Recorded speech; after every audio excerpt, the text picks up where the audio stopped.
All work and no play makes Jack a dull boy. We're done wrenching on Rosie, our 59 Shasta Airflyte trailer, and we're heading to the lake for the day. After all, that's the entire point of why we bought this trailer. To go out and use it and to have fun. In the words of Roadkill, you don't have to get it right. You just got to get it running. Well, Rosie was in great shape when we got her, and we've hammered out a few dents and polished up a few areas, straightened a couple of things that we need, and she's certainly ready for a day at the lake. I found a great parking spot next to a tree so we had good shade. The monsoon rains hadn't come in yet, but as you can see, this is a lovely little day use area. My favorite part is while I was setting up camp, the girls were on the lake in the kayak. Everybody that came by complimented Rosie on how great of a trailer she is. She fit in with the day use crowd just perfectly.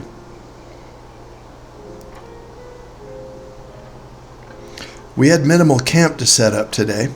A couple of lawn chairs, a table. We brought the solar charger, plenty of drinks. We're going to evolve quickly and be able to start using her for overnighters, weekend trips, and a couple of other setups. Look at my view of the lake from where I'm parked in the day use area. Penstemons are in bloom. So somebody once taught me that the secret to resiliency, to happiness, is not giant magical moments. It's frequent small contact.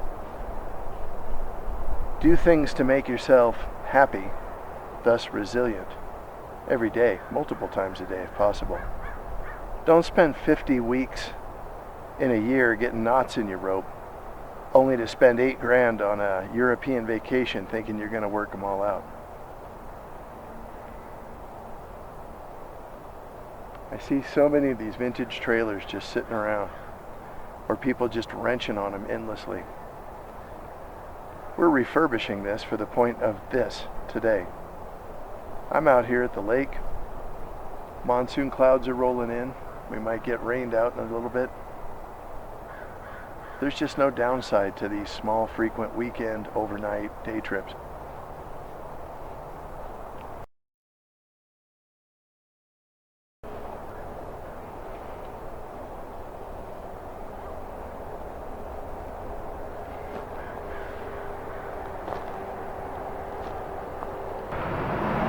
That antenna is awfully close to the trees. Oh, is it really? Yeah. It hits it every once in a while, but it has a, it'll move. Oh, nice. Yeah. Nothing moves on this unless it's broken. Love that. I had a buddy that used to buy these and just revamp them all the time. You know, and all we're doing is kind of hammering the dents out of it and using it. You know? It's been a hell of a sight. Yeah, it was really cool. Very cool. All right, man. Peace. It was a lot of fun seeing people react to Rosie and complimenting her. But the lightning started striking and the girls came off the lake, so we loaded up the kayak and got ready to break camp. So beautiful. We love this lake. We could stay out here days, weeks on end if we had the opportunity. This is what lightning will do to a giant ponderosa. Imagine what it could do to you. So 20 minutes to break camp, and we got everything put away, and we're back on the road. I would strongly encourage you, take those opportunities. Day trips, overnighters, weekends, even a couple of hours just to get away, no matter where you're at. I know you can find something. You don't even need a fancy vintage trailer to pull behind your vehicle. If you've got one, definitely use it. We love this old Shasta, and we're making the most out of it as is. You always get tired coming home from the lake, and you see all the other campers and the big RVs out there. Glad they're out doing it too. So this was our first little excursion with Rosie after a couple days of working on her, and she did great. Thank you so much for tuning in. We really hope you like and subscribe and share this channel with a friend. And join us. We're going to continue to wrench on Rosie and polish her up and get her for a overnighter next. Get outdoors. Get happy.